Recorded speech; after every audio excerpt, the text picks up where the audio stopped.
Xin chào mọi người, lại là Quỳnh Vi đây. Thời còn sinh viên đi học thì Vi không có quá nhiều tiền để đầu tư vào mỹ phẩm. Vì thế Vi thường lựa chọn các loại bột từ thiên nhiên để chăm sóc da. Nếu mà các bạn biết cách sử dụng đúng thì các loại bột này sẽ hỗ trợ và mang lại rất là nhiều lợi ích cho làn da đó. Nên nếu bạn đang là học sinh sinh viên hoặc là không muốn đầu tư quá nhiều tiền vào chương trình skincare thì hãy xem đến hết video clip này nha. Và đừng quên subscribe kênh YouTube channel của Happy Skin để tham gia giveaway. Đầu tiên là một loại bột mà Vi cực kỳ thích, đó chính là bột lá niêm từ Ấn Độ. Theo Vi được biết thì loại lá này đã được sử dụng cách đây 4.000 năm cho các mục đích như là trị các vết thương ngoài da nè, và thậm chí là trong các nghi lễ thờ cúng, thậm chí là còn được ghi vào trong sách thảo dược cổ của người Ấn Độ nữa.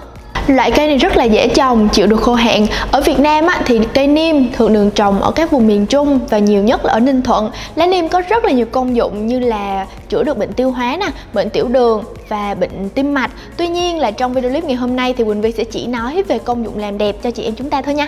Bột lá niêm có màu xanh đậm, vị rất đắng, có khả năng kháng khuẩn cao hơn trà xanh gấp 10 lần. Vì thế đây được xem là khắc tinh của các vấn đề về da. Trước đây thì Vi cực kỳ thích sử dụng bột trà xanh, nhưng mà từ khi có bột lá niêm thì bột trà xanh được lui về hậu cung. Công thức pha chế lá niêm thì có rất là nhiều trên mạng, tuy nhiên vì hơi lười và hơi bận nên Vi rút ngắn các công thức đó lại và tìm ra các công thức đơn giản nhất và vẫn mang lại hiệu quả. Đầu tiên là da mặt. Vi sẽ pha bột lá niêm và sữa chua không đường theo tỷ lệ 1:2 để vào ngăn mát tủ lạnh và đắp đều trên da. Cách này giúp da được cấp ẩm nhẹ nhàng, các nốt mụn viêm sưng cũng được làm dịu.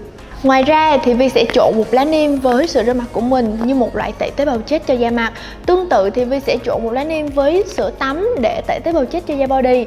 Nếu mà bạn nào bị viêm lỗ chân lông hoặc là bị mụn thì có thể pha lá niêm với nước, sau đó là thoa lên cái vùng da đó, massage nhẹ nhàng theo hình xoắn ốc để khoảng 15 đến 20 phút và rửa đi với nước. Thực hiện kiên trì 2 lần một tuần thì chắc chắn là tình trạng da của các bạn sẽ được cải thiện.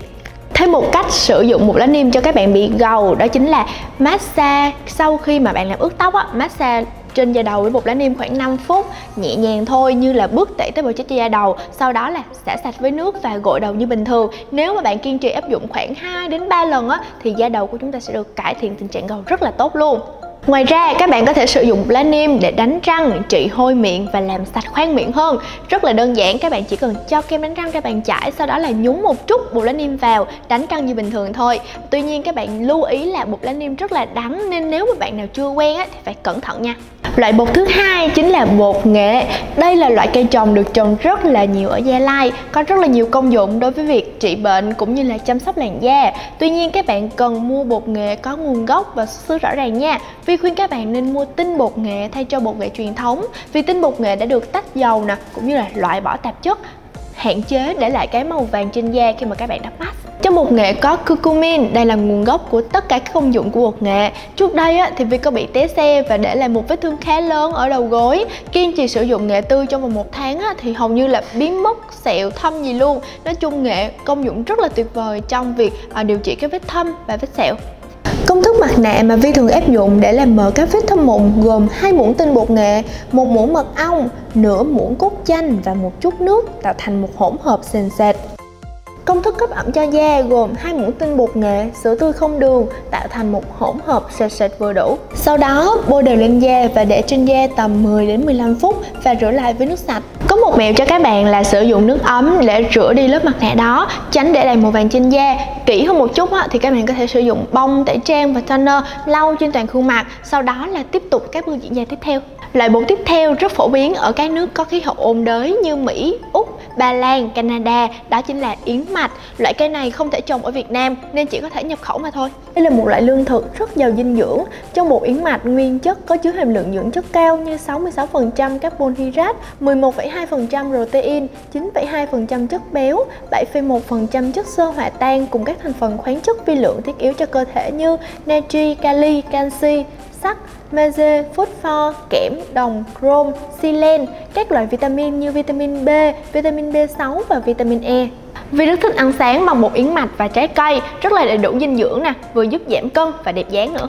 Quay lại với việc dưỡng da, đây là một loại bột cấp ẩm rất tốt cho da. Công thức thì đơn giản thôi, 1 muỗng yến mạch, 2 muỗng nước và 1 muỗng sữa tươi. Ngoài ra các bạn có thể dùng bột yến mạch để tắm hàng ngày để làm sáng da một cách tự nhiên nè. Tuy nhiên các bạn nên mua bột yến mạch được xay thật mịn nha, để tránh gây tổn thương cho da.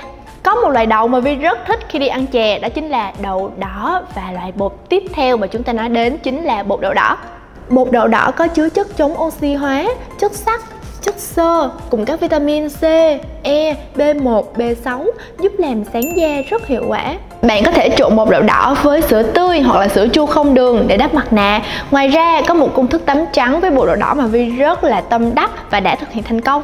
Trộn một chén bột đậu đỏ với một thìa cà phê nước cốt chanh cùng với 2 thìa mật ong để có một hỗn hợp làm trắng da. Cần chuẩn bị thêm sữa tươi không đường. Sau 1 tháng kiên trì thực hiện thì da của Vi mềm mịn nè, sáng lên trông thấy, và khi mà bôi lotion thì thấm cực kỳ nhanh luôn. Có một lưu ý là các bạn cần phải che chắn cũng như là bôi kem chống nắng cẩn thận khi phải tiếp xúc với ánh nắng mặt trời nha. Nếu bạn quá bận rộn và chưa kịp mua các loại bột mà Vi vừa nói thì có thể tận dụng ngay nguyên liệu từ trong gian bếp của mình, đó chính là gạo, và đem đi xay nhuyễn. Một lời khuyên của Vi là các bạn nên đem ra tiệm để xay cho cái loại bột đó được mềm mịn hơn so với việc tự xay ở nhà nha.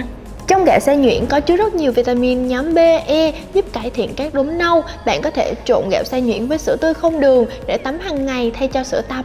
Thực hiện 1 đến 2 lần một tuần, sau đó cấp ẩm cho da bằng lotion.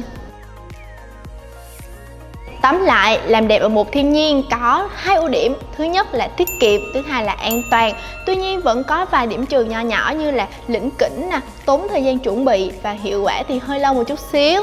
Hiện tại thì Vi không còn sử dụng bột thiên nhiên để đắp mặt nạ nữa. Tuy nhiên vẫn thích sử dụng chúng để tẩy da chết cho body, để vừa an toàn nè, vừa bảo vệ môi trường. Vì các hạt group nhân tạo khi mà trôi ra biển hoặc sông sẽ gây hại cho các loại cá nếu chúng lỡ ăn phải. Tada! Vậy là video clip ngày hôm nay đã xong rồi. Các bạn hãy comment ở bên dưới những chủ đề mà bạn muốn Happy Skin thực hiện ở video clip tiếp theo nha. Cảm ơn các bạn đã theo dõi đến hết video clip này. Đừng quên subscribe kênh YouTube channel của Happy Skin để tham gia giveaway. Bye bye!